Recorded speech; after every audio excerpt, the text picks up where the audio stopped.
Imana n'umubyeyi, Imana n'urukundo, yo yandika ibigororotse ku mirongo igoramye, ikababarira uwacumuye kubw'imbabazi zayo.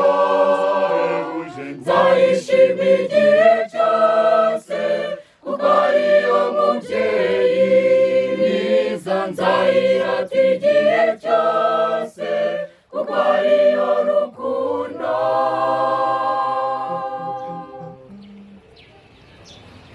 Iyo nibutse ibyo wankoreye, nkareba n'ibyo waremye, bingaragariza urukundo ukunda abana bawe, bikambera ikimenyetso uri umubyeyi w'impuhwe.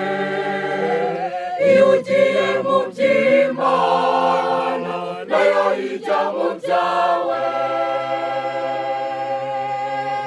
Imana n'umubyeyi, Imana n'urukundo, yo yandika ibigororotse ku mirongo igoramye, ikababarira uwacumuye kubw'imbabazi zayo.